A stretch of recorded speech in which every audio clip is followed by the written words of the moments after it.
10 войны мне пришлось вести боевые действия. Хороший очень самолет. Один из лучших в жизни. Hello, I'm Burt Lancaster. I'm here with a man who played a unique and a compelling role in the unknown war against the Germans. In 1941, he was a senior of first lieutenant. Today, he is Marshal of Aviation, Pokryshkin. On June 22nd of 1941, the Germans, in a surprise attack, caught and destroyed more than 2/3 of the Soviet combat aircraft while they were still on the ground. Hitler and his generals felt that this devastating blow would end the war in Russia very shortly, but they were wrong. For the Soviets fought back. They developed new tactics. Slowly, gradually, the balance shifted. Marshal Pokryshkin himself shot down 60 Nazi aircraft in World War II. Now, the highest Russian military award is the Golden Star of the Hero of the Soviet Union. It was awarded to the Marshal 3 times. And tell me, Marshal, you flew an incredible amount of missions, and yet you managed to survive. Will you tell us something about your experiences? Вообще, моя мать после войны говорила мне, что я потому выжил, что родился в рубашке. My mother told me I survived because I was born lucky. But of course, it's not the point. I had to fight from the first to the last day of the war. Before the war, I was already a good airman and good at shooting. And during the war, I studied air battle tactics. All that helped me to fight better, to shoot down the Nazi aircraft and come out of it alive. Лучше воевать, сбивать немецкие фашистские самолеты и в то же время самому выжить. Thank you, Marshal Pokryshkin. And now our story, War in the Air.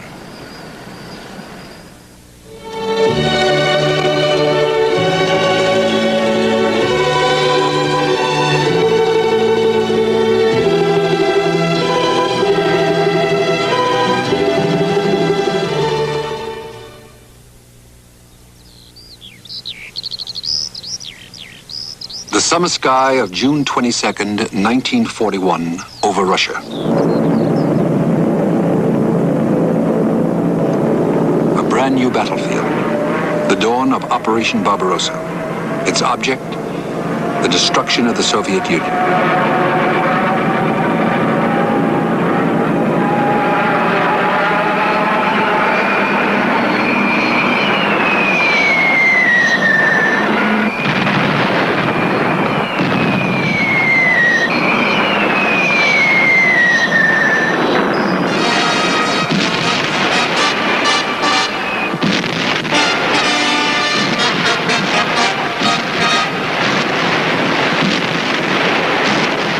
The bombers of 3 Nazi air fleets, a total of 2,750 aircraft, delivered the airstrike. Their mission was to destroy the Red Air Force on the ground and lay a carpet of steel ahead of the German panzers as they rolled over the border. These same bombers had already laid waste to the cities of Europe: Madrid, Guernica, Barcelona, Rotterdam, London, Liverpool, Coventry.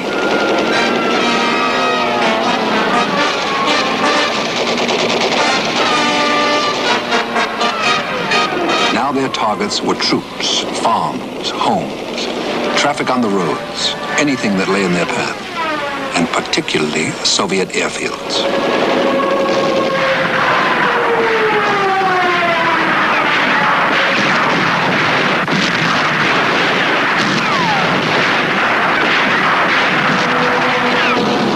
Before noon on this first day of the air war, the Nazis destroyed 800 Russian planes on the ground, 400 more in the air.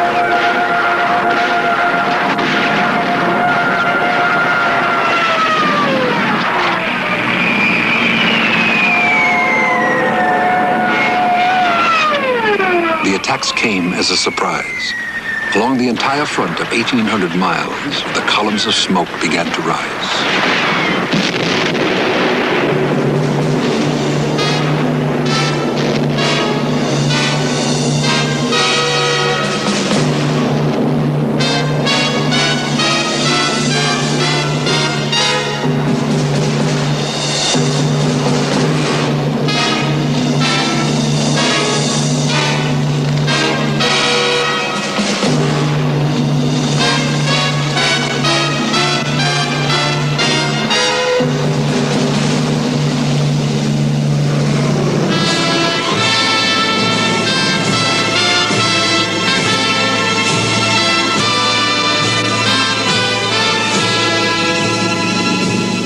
spite of the Germans' numerical superiority, those Soviet fighters that were left rose to the attack.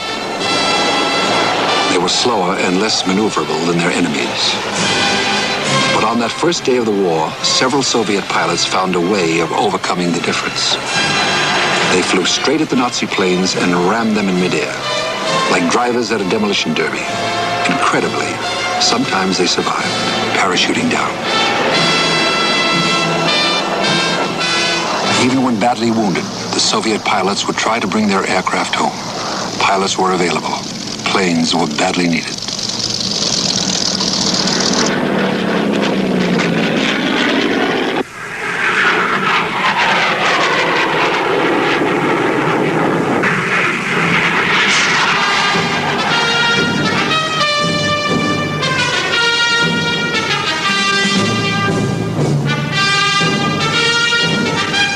Luftwaffe destroyed over 1,000 Soviet planes on the first day of the war, the newspapers in Germany announced triumph. They were premature. German intelligence had overlooked three factors. The first was the determination and ability of the Soviet pilots. The second was the fact that the cream of the Red Air Force's fighter strength had not been committed in the initial battle. The third was that the Soviet production capability had been underestimated. All this amounted to a major miscalculation.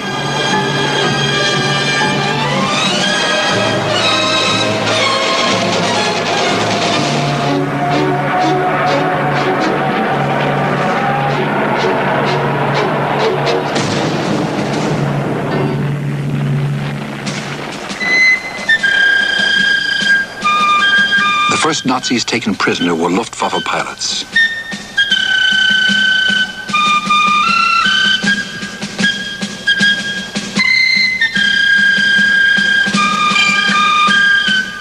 The Russians claimed 200 Nazi planes shot down that first day.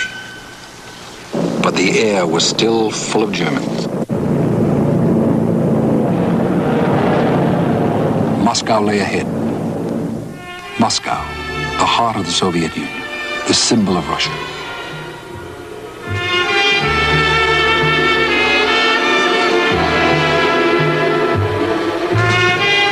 Remembering the fate of other cities, Moscow made ready.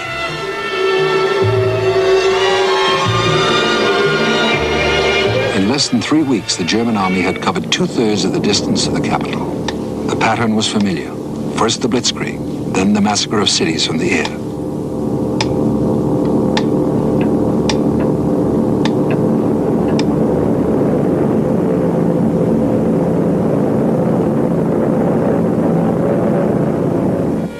But the air war in Russia was not like that in the West. Moscow was savagely attacked, but because it was so vigorously defended, no real damage was inflicted. The air war in Russia was fiercest over the battlefields, but there were times when the people of Moscow felt themselves in the front line.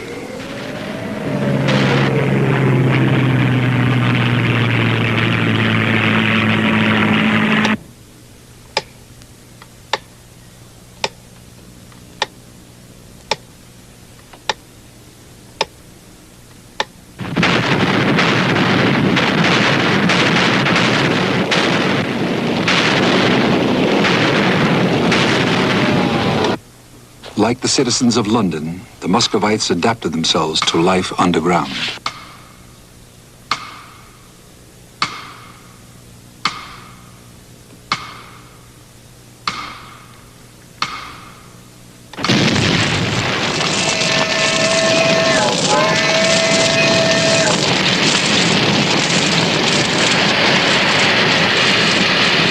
On the 46th night of the war, Nazi bombers came again to Moscow.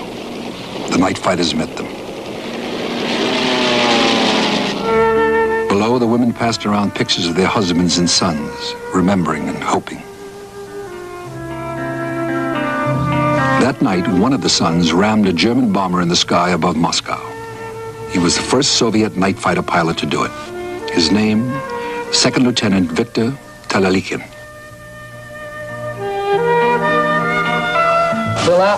He lived to tell his story. A machine gun burst hit me in the arm. I decided to sacrifice myself, but to down the German first. So I gunned my engine and crashed my plane at full speed into his tail. И своим самолетом врезаюсь в хвост противника. Прихожу я в убежище, и, значит, села в фойе и слушаю. I was in the air raid shelter listening to the radio. I heard Comrade Talalichin rammed an enemy plane. I was frightened. I said it was my son Vic. I was afraid he'd been killed. Просто вся разволновалась. И говорю, ведь это мой сын, Витя. Неужели он убит? Я так испугалась и заплакала. Начали меня тут, конечно, успокаивать. Приносят валерьянки, все ухаживает за мной, успокаивает женщины. Everybody tried to comfort me. And then after a while, Victor came home. He said, you see, I came back alive. И пришел и говорит, вот, и я сам явился на лицо, сынок мой, милый.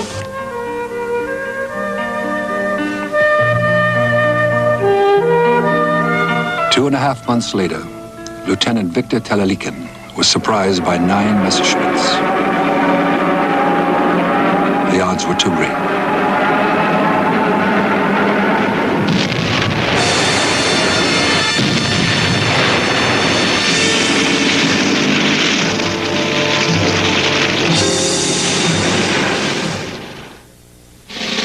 The Unknown War will be back after this. War in the Air.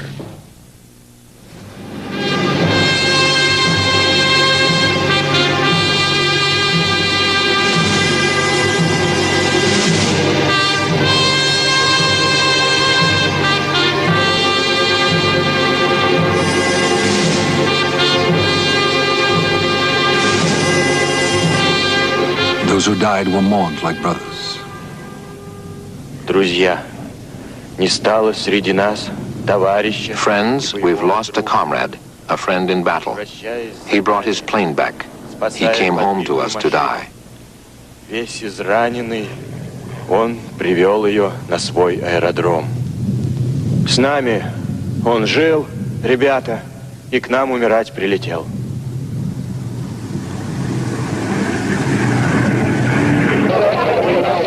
Sons, husbands, boyfriends went to the front.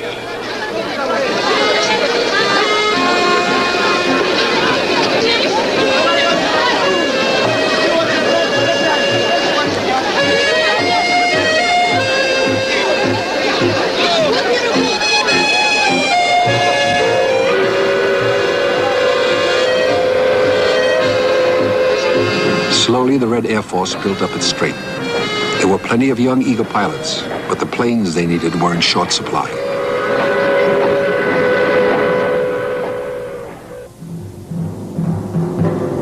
The night of August 8, 1941, an advanced air base on Saaremaa Island in the Baltic Sea.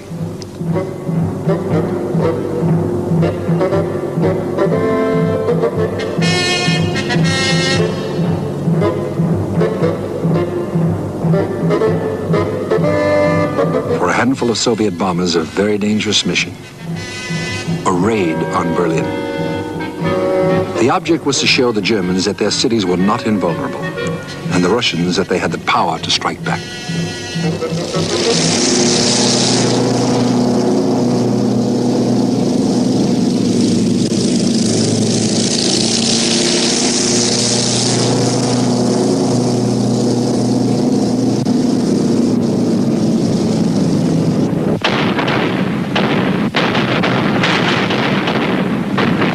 Was heavy, even at the front line.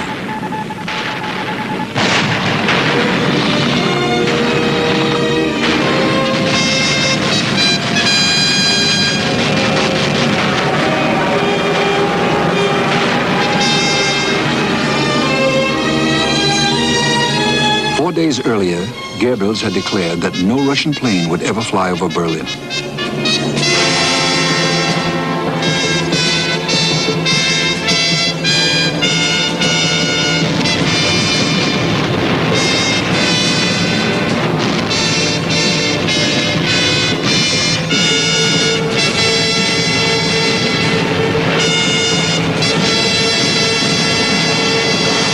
Locals attributed the raid to 150 British bombers, but the rubble was Russian work.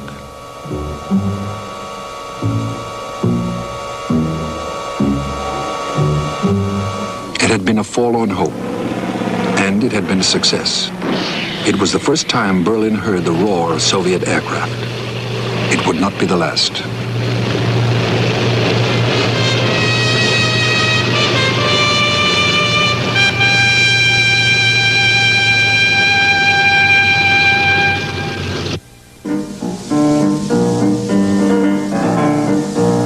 There is a saying that when the guns speak, the muses are silent. But in Russia, even pianists served at the front.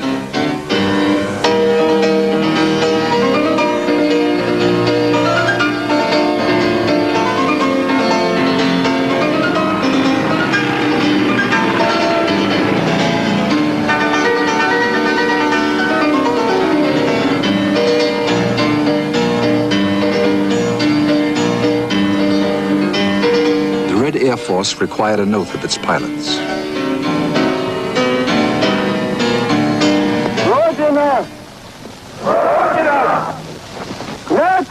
Motherland, we solemnly swear to you to spare neither effort nor blood nor our very lives in the fight against the enemy.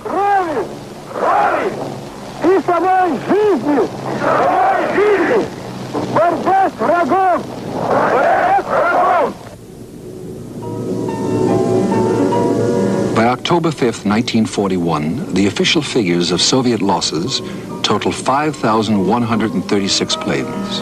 The total for the end of that first year was estimated by foreign observers at 8,000. That left about 2,000 planes operational, many of them inferior in performance.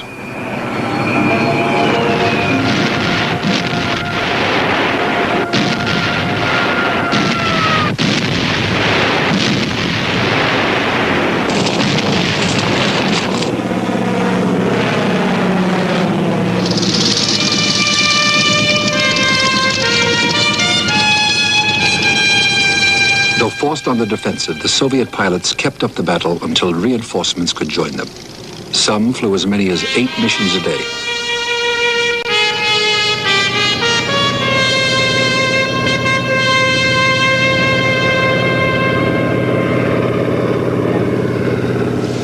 Far to the rear, the Red Air Force was training new pilots and ground crews. 40,000 in the first 18 months of the war. And behind them, the factories were turning out the planes they would fly. New models in greater and greater numbers. In 6 months, Soviet production of 3 superior fighters quintupled. Far from being annihilated, the Red Air Force was steadily growing into a giant.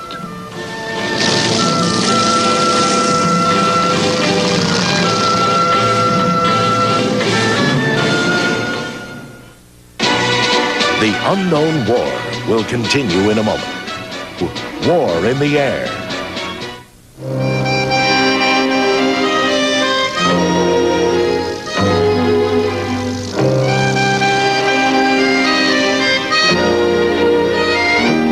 Many women volunteered for the Air Force, in spite of the difficulties of qualifying.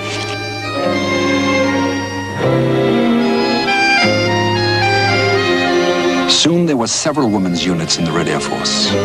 This wing became famous as the Taman Guards, an honor they earned in the battles of Stalingrad and Kursk.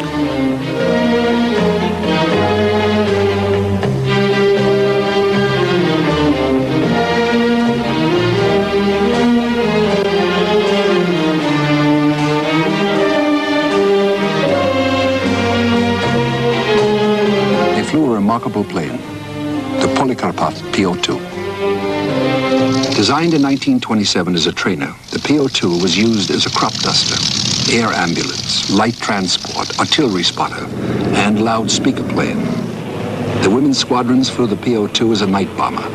It had an airspeed of 98 miles an hour.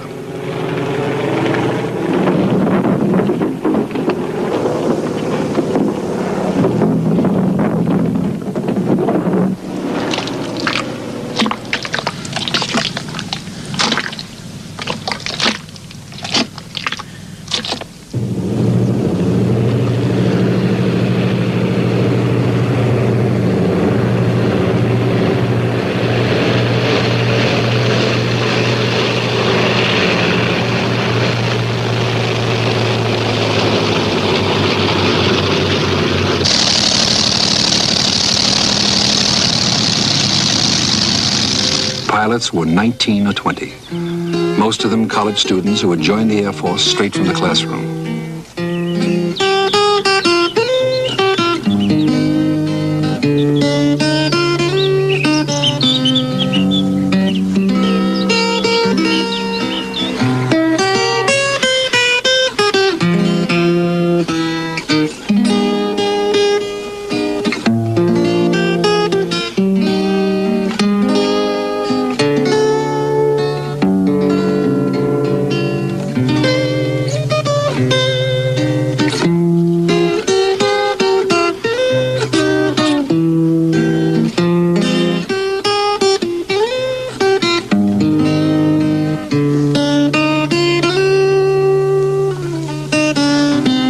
Squadrons faced plenty of skepticism until they went into action. At times, they flew 2 or 3 missions a night, and as many as 6 when they had to. In their slow-moving little planes, the women were easy targets, but they still braved the night skies. They won their wings many times over, at mortal cost.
Later, a star in the galaxy was named after one of the women.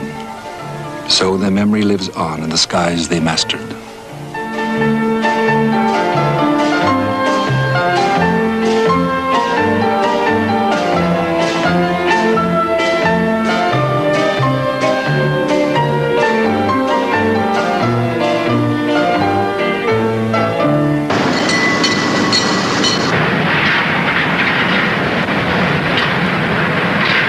Modern fighters began to come off the line in great numbers.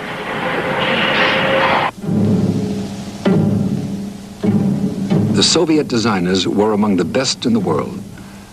Yakovlov, Lavochkin, and Ilyushin. The Red Air Force got new fighters, ground-attacked aircraft, bombers that were superior in performance to the Messerschmitts, the Focke-Wulfs, and the Dorniers the Nazis flew. Among them was the Ilyushin Sturmovik, the flying tank. Its entire forward fuselage was an armored box, and the effect of its cannon was devastating. The workers often slept beside the machines they were building. In the first 18 months of the war, they turned out 13,000 more planes than the Germans.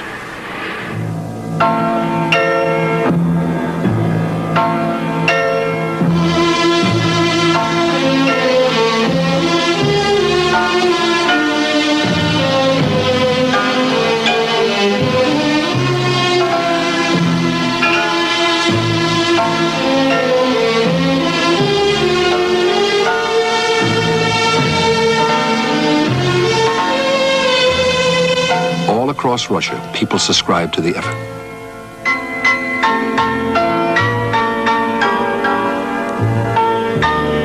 The fuselages of the planes carried the names of their donors. Some individuals, many organizations, boys in trade schools, workers in collective farms and munition plants. Even the Mali Theater Group, Russia's leading company.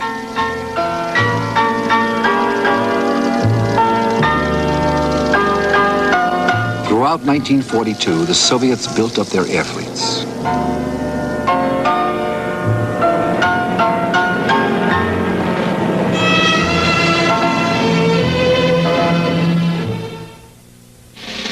The Unknown War will be back after this. War in the Air.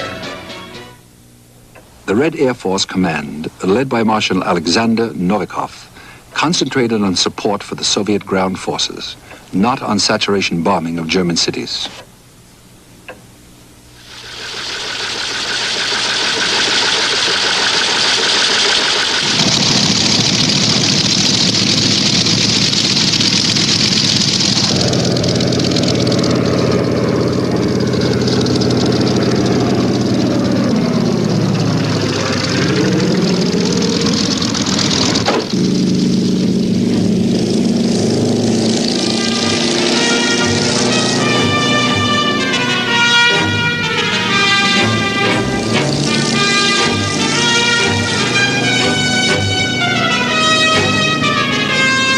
In 1943, after the Battle of Stalingrad, the air over the battlefields was no longer a German province. For the first time, the Red Air Force contested the Luftwaffe on almost equal terms. In the Kuban in the spring of 1943, and at Kursk in the summer, the Sturmovik's cannons and rockets opened up the German panzers as if they were tin cans.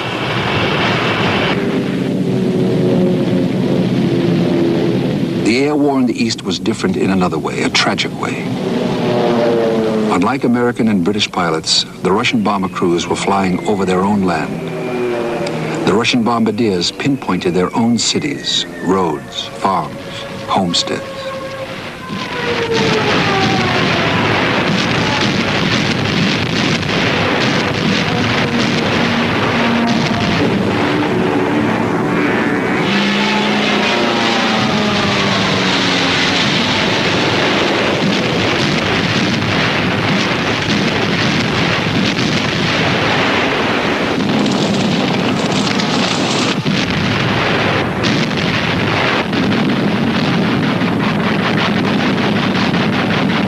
In that summer of 1943, while the battle surged across the plains of Russia, unprecedented in its ferocity, the Germans received what they had been accustomed to handing out. Whether in attack or in retreat, the Wehrmacht learned what it was like to be harried constantly from the air.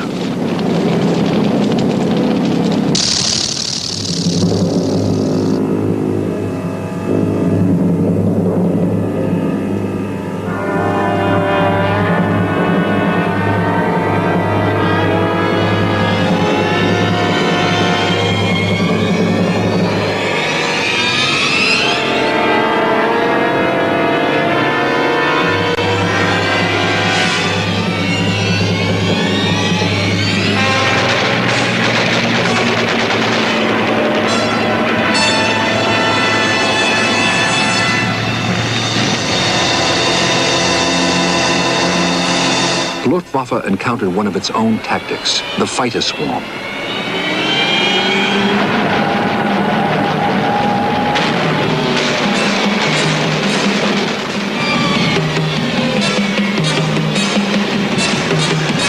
As the Red Army moved to the offensive, the Red Air Force more and more denied its enemies the advantage of air power.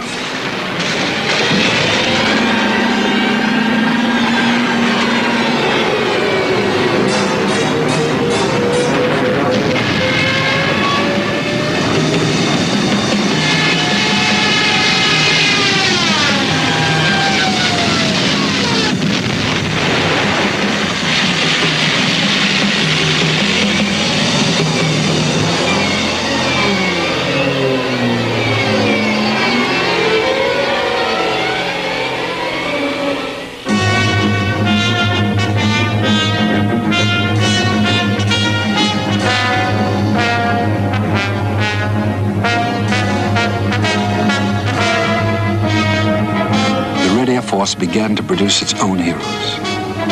A victory is celebrated. First mission, first kill. A moment of glory for a 19-year-old.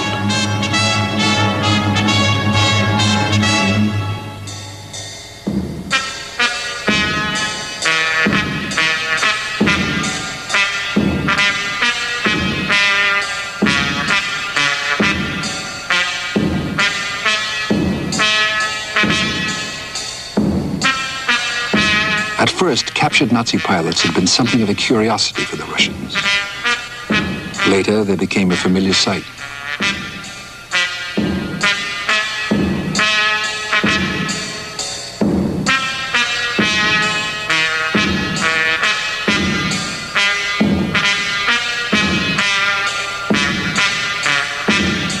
By the end of 1944, the Russians had accounted for over 20,000 German pilots.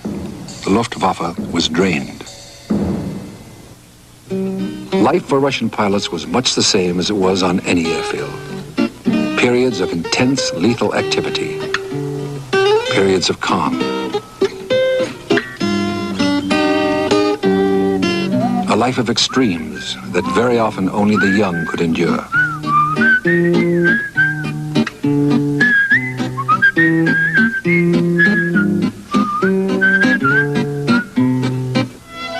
Nearly 200,000 pilots were given awards for valor. 2,420 of them became heroes of the Soviet Union, the equivalent of the Medal of Honor.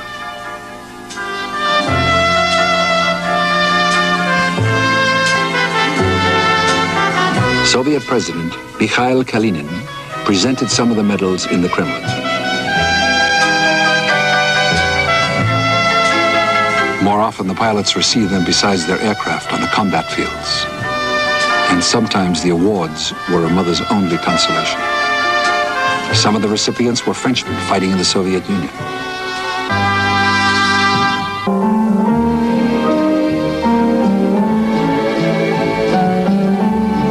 Early in the war, a French squadron was formed on Russian soil to fight alongside the Red Air Force. After the fall of France, they had been men without a country. The Russians gave them planes and a cause. They called themselves the Normandy Squadron.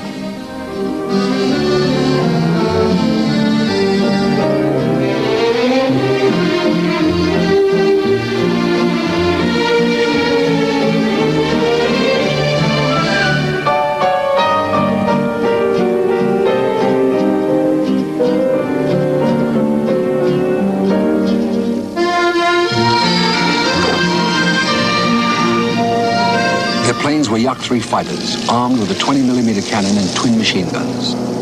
The Yaks were superior to the Messerschmitt 109s and the Focke-Wulf 190s of the Luftwaffe.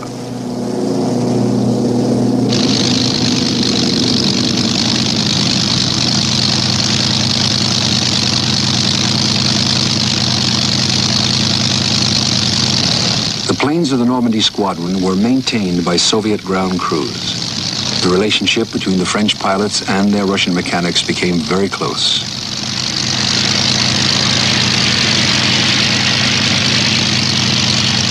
Maurice Fassain was one of the pilots.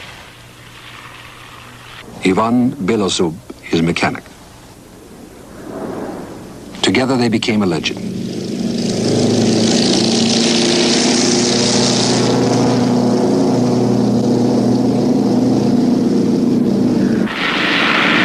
Belozub and Fassain flew together only once.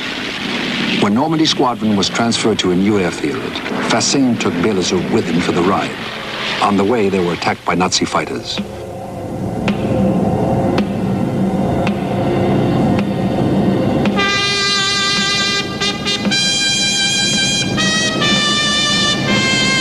Belozub had no parachute. Base headquarters ordered Fassain to bail out. He refused. He tried to land the plane to save his Russian friend. Neither survived.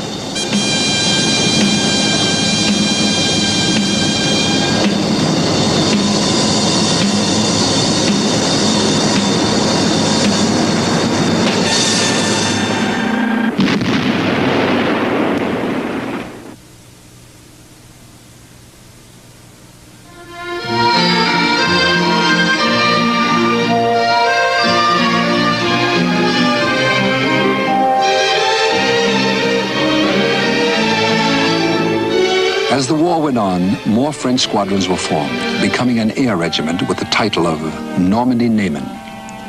It fought to the end of the war. Then it took its planes home to France, a gift from the Soviets.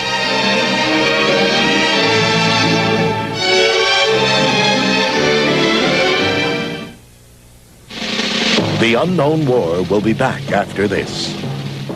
War in the Air. One of the most formidable of all Soviet fighter pilots was young Alexander Pokrishkin. Pokrishkin became one of the Red Air Force's most famous aces. Among the planes Pokrishkin flew was an American Airacobra P-39.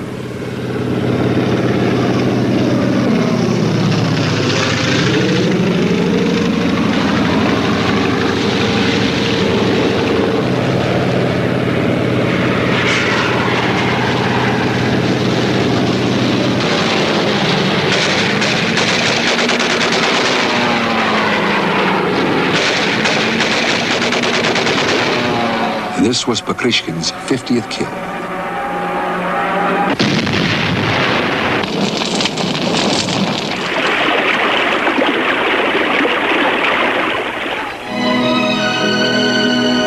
Pokrishkin chalked up a total of 60 victories, an ace by any standards.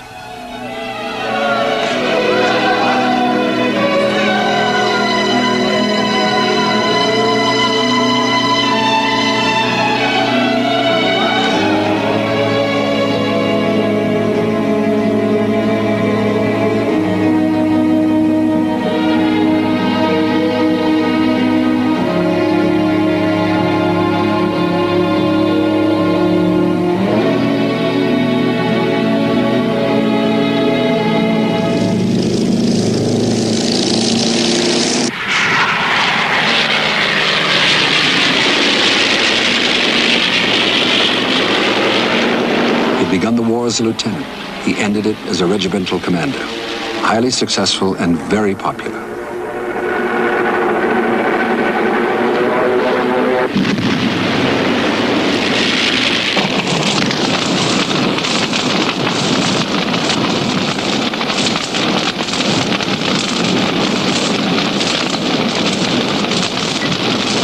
Early in 1945, Pokrishkin was made a hero of the Soviet Union for the third time.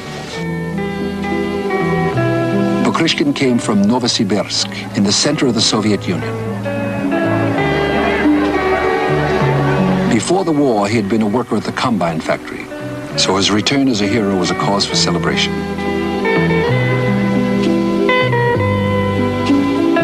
His home was still in Novosibirsk, where his mother and wife lived.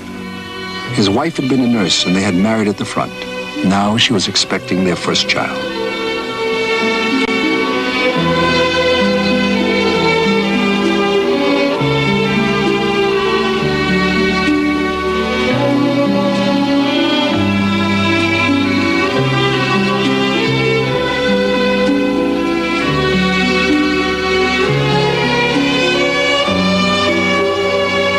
Short furlough.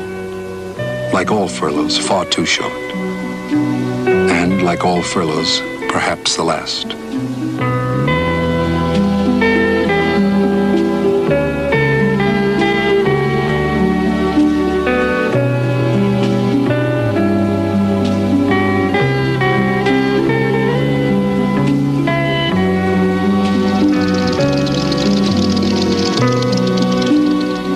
Pokrishkin enjoyed a long and distinguished military career. I understand, Marshal, that you were also decorated by the Americans. Would you tell me about that? В 1943 году на Кубани я воевал на американском In 1943, in the Kuban, I flew an American fighter, the Airacobra. It was a very good aircraft. What I liked best was its armament, a 37mm cannon, 2 large caliber machine guns, and 2 regular machine guns. But I connected all of them to one fire button. When you caught a German, you'd approach it this way, and then just press once, and it was all over. It was a good plane, and for my victories in that American plane, the Airacobra, I was awarded an American decoration in 1943 in the Kuban.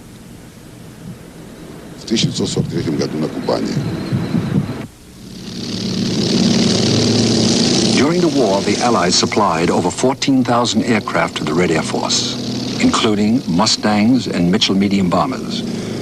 But what really turned the tide was the massive Soviet production of first-class designs, 108,000 planes, and the morale of the young Russian pilots.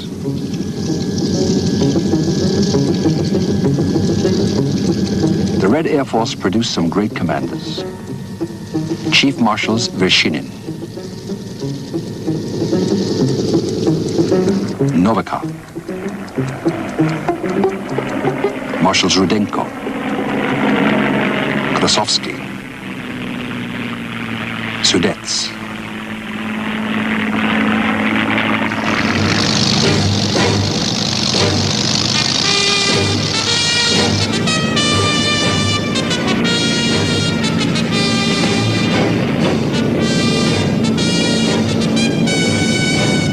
During the Battle of Moscow, the Russians had been able to put only 1,200 planes in the air. In the Battle of Germany, they filled the skies.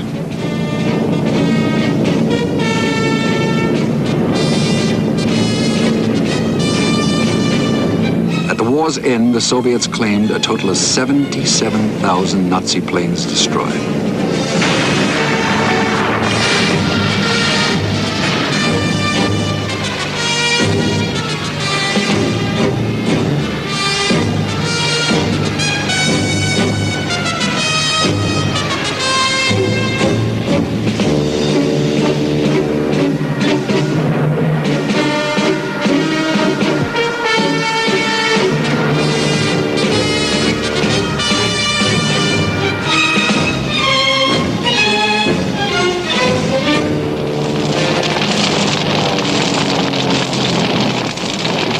The path to Berlin was littered with the wreckage of the once proud Luftwaffe.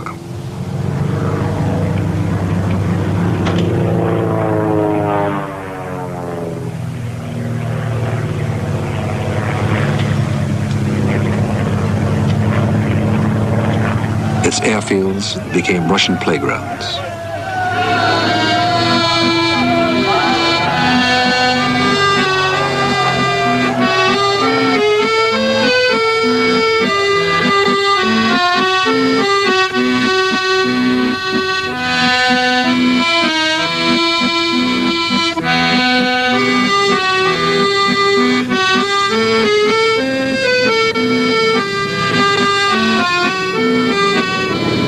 It all happened a generation ago.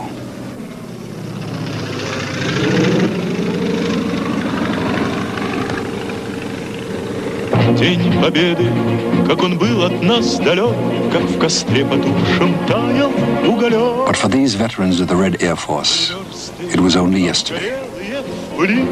Этот день мы приближали, как могли. Этот день Победы, порохом пропах.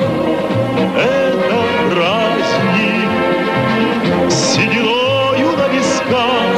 Это радость со слезами на глазах.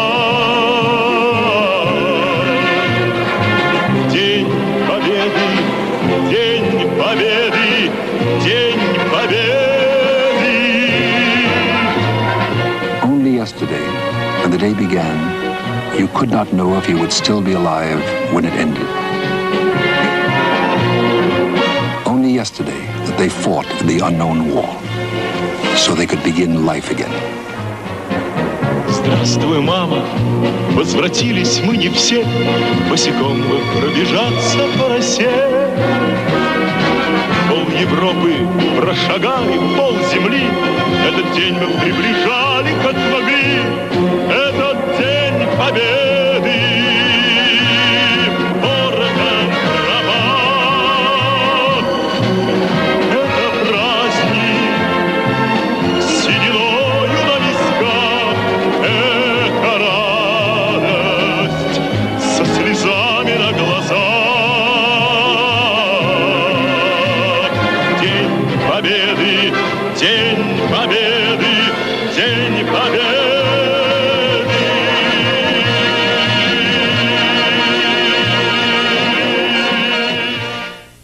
Our next story, the partisans. Hundreds of thousands of Russian civilians left their burning farms and devastated cities to fight the Nazis as guerrilla groups. They ambushed Nazi units, destroyed communications, carried out all kinds of sabotage. They were the anonymous fighters of the unknown war.